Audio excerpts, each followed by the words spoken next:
गुरु प्यारी साध संगत जी, आज की साखी सतगुरु नानक देव जी के समय की है।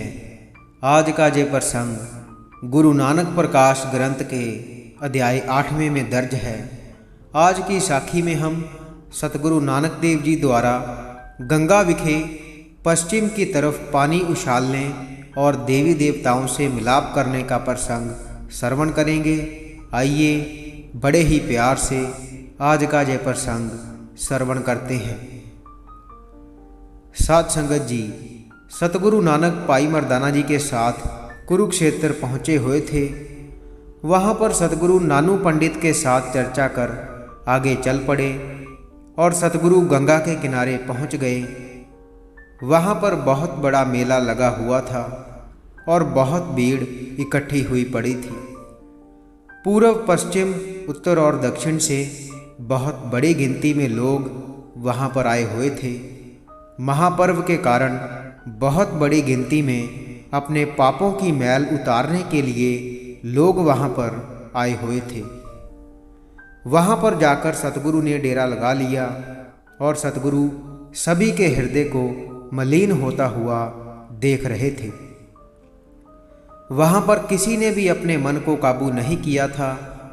तो जब सुबह हुई तो सतगुरु स्नान करने गए तो वहाँ पर बहुत लोग स्नान कर रहे थे और सभी ने अपने मन में प्रेम भक्ति को धारण किया हुआ था। वह सूर्य को जल चढ़ा रहे थे। मन उनके काबू में नहीं थे और सभी तरफ घूम रहे थे। तो जब उनके बीच सतगुरु जा पहुँचे तो सतगुरु ने स्नान किया और सतगुरु पश्चिम की तरफ जल प्रवाह करने लगे। सतगुरु बहुत देर तक ऐसे ही करते रहे और सतगुरु पानी में ऐसे ही खड़े रहे।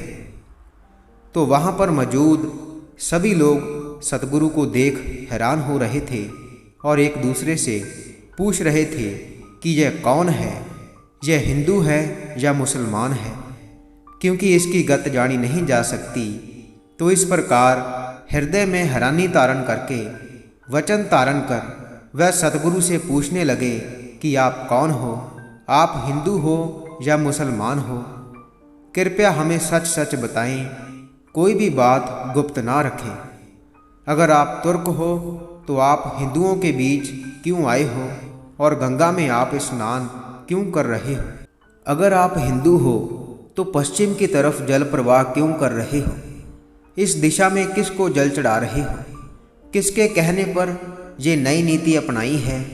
यह सुनकर कृपा निधान सतगुरु बोले कि आप इस तरफ पानी क्यों चढ़ा रहे हो, किसके आगे चढ़ा रहे हो, क्या सोचकर चढ़ा रहे हो और कौन इस जल को प्राप्त कर रहा है? तो यह सुनकर वह कहने लगे कि जो हमारे पितर हैं हम उनको जल चढ़ा रहे हैं, उनको स्नान करा रहे हैं, वह स्नान कर तृप्त हो रहे हैं। इस तरह हमें भी सदा ही सुख प्राप्त होता है।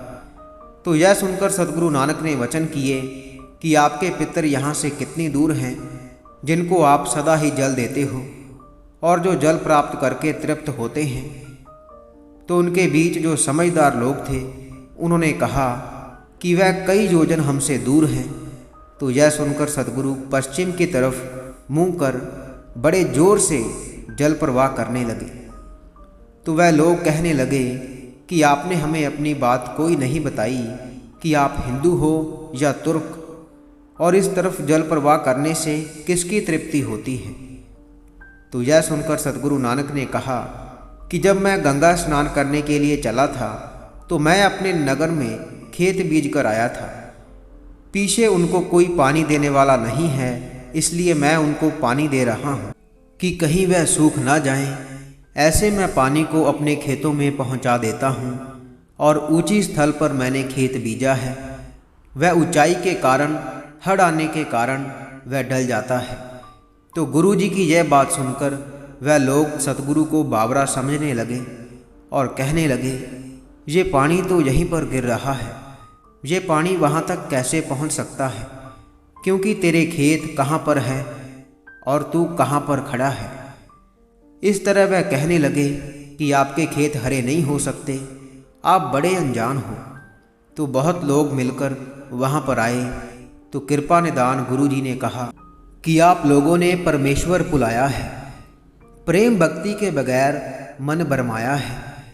मेरे खेत यहाँ से बहुत नज़दीक हैं, मेरा किया हुआ जल प्रवाह वहाँ तक नहीं पहुँच सकता, लेकिन आपके पितर तो आपसे बहुत दूर हैं, तो आपका पानी वहाँ तक कैसे पहुँच सकता है? आप मुझे अनजान कैसे समझते हो? इस तरह तो आप सबसे बड़े मूर्ख हो। इस तरह कहकर सतगुरु नानक चुप हो गए और वहीं पर गंगा के किनारे बैठे रहे। बहुत भारी संख्या में लोग वहाँ पर स्नान कर रहे थे और सतगुरु नानक किनारे पर बैठकर प्रभु भक्ति में लीन उसका ध्यान कर रहे थे। तो वहाँ पर कुछ लोग संध्या करने लगे और कुछ लोग अपने पितरों को पानी दे रहे थे। तो कोई हाथ में माला पकड़कर ध्यान कर रहा था। तो श्री गुरु जी सबके मनों की जानते थे। तो उनको देखते हुए सतगुरु नानक ने वचन किए कि देखो, हिंदू नरक में जाते हैं, यम उनको पकड़कर बुरी मार मारते हैं।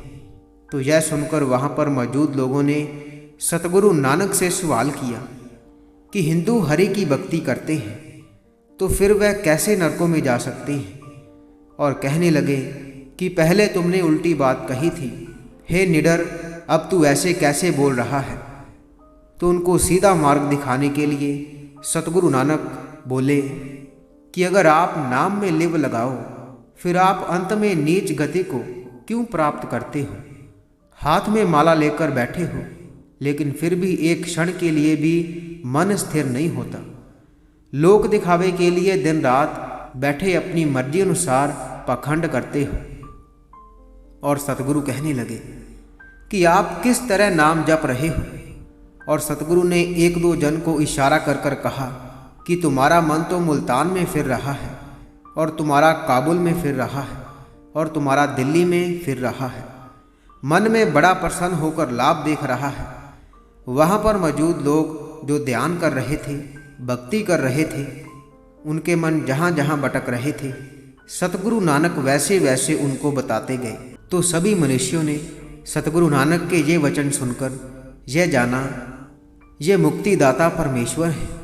हाथ जोड़कर दीन होकर सतगुरु के चरणों पर वंदना की और सतगुरु के चरणों पर अरदास विनती करने लगे कि हमसे भूल हो गई है, हमें क्षमा बख्शे।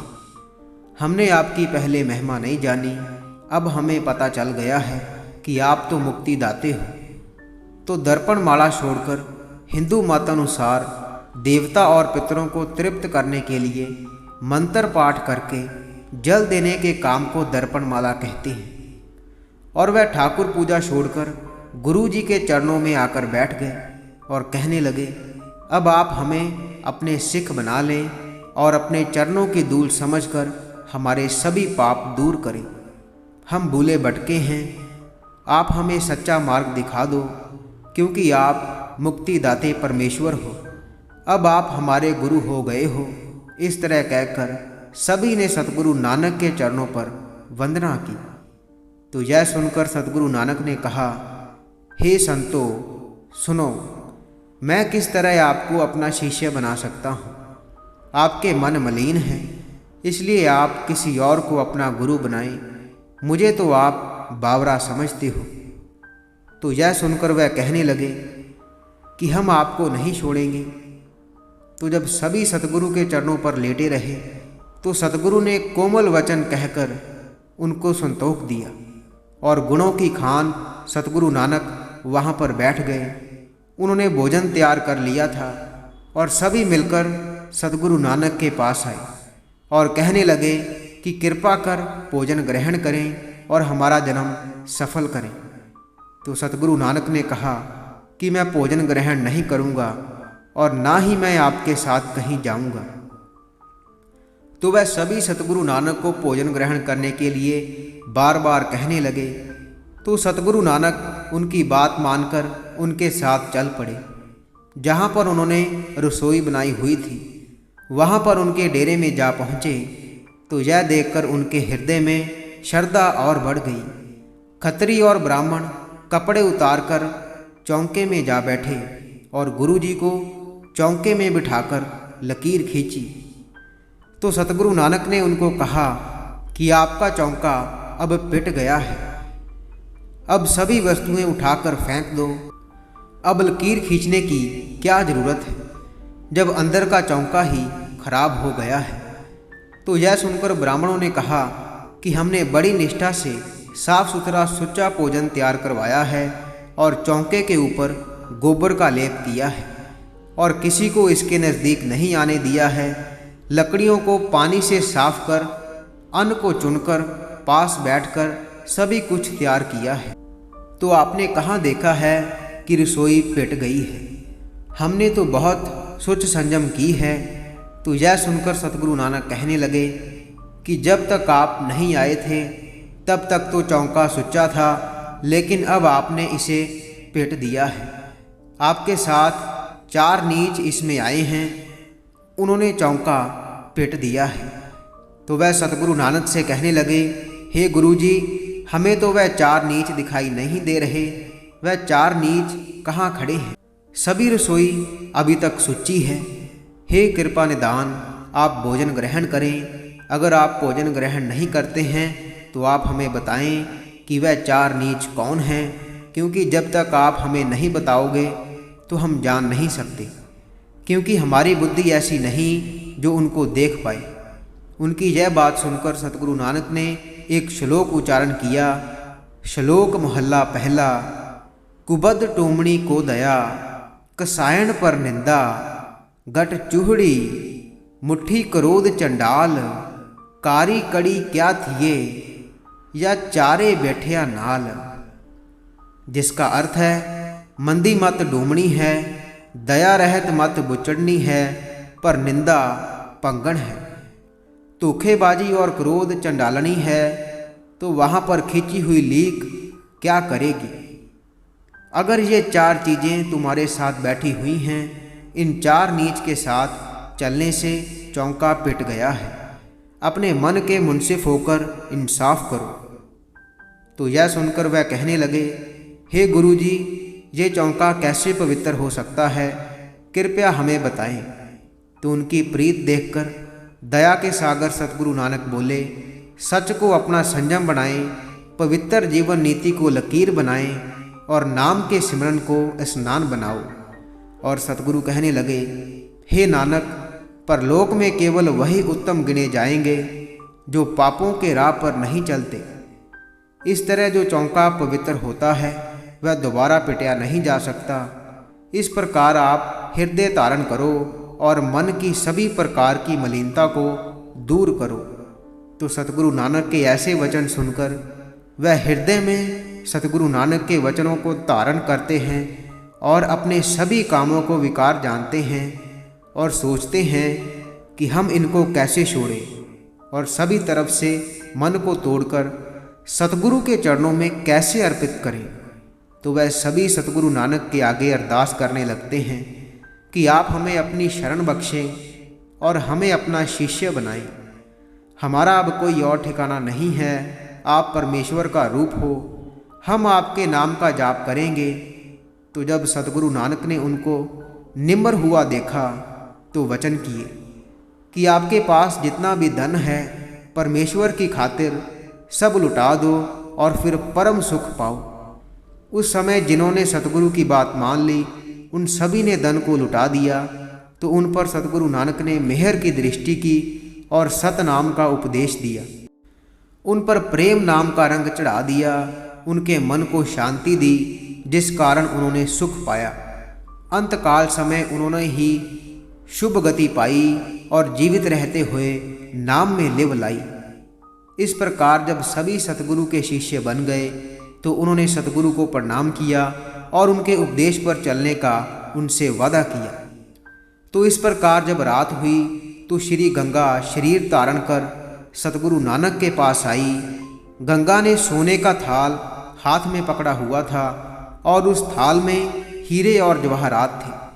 उसने वह पेटा सतगुरु नानक के चरणों पर रख दी और वंदना कर बोली, कलयुग में दुष्टता और पाप का भार बहुत बढ़ गया है। हे कृपालु गुरु जी, अब मुझसे और बर्दाश्त नहीं होता, कृपा तारण कर कोई उपाय करें। जिससे कि मुझे सदा सुख प्राप्त हो सके। हे गुरुजी, उपकार करने के उद्देश्य से आपने अवतार धारण किया है। गंगा के ये वचन सुनकर सतगुरु नानक कृपा धारण कर बोले, जो परमेश्वर के परम प्यारे हैं, सुबह शाम उनका ध्यान करो। जब वह अपने चरण तुम्हारे जल में डालेंगे तो तुम्हारे सभी दुख दूर हो जाएंगे। जब कत्तक का महीना आता है तो आकाश मैल रहित शुद्ध हो जाता है, उसी तरह तू भी शुद्ध हो जाएगी। और सतगुरु कहने लगे, संतों के रसीले लक्षण सुनो। सीपी में जैसे चांदी का पुलेखा होता है, इसी तरह वह जगत को नाशवान और एक बुलेखा समझते हैं। खुशी और गमी में वह सदा ही एक समान रहते हैं। उनका कोमल और परोपकारी हृदय विशाल होता है।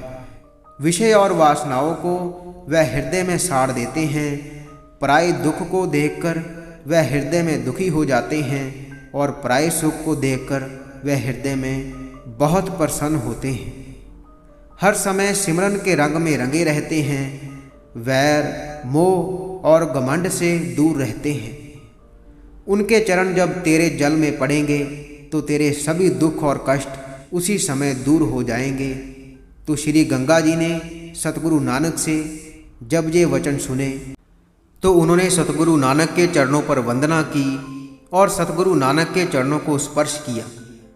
जैसे ही सतगुरु नानक के चरणों को स्पर्श किया, वह निर्मल हो गई, जैसे कि साबुन को लगकर कपड़ा साफ हो जाता है।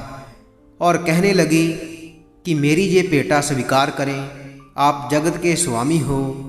तो यह सुनकर सतगुरु नानक ने वचन किए, यह हमारे किसी काम नहीं, इसको आप अपने भंडार में ही रखें और गरीबों को भोजन करवाएं।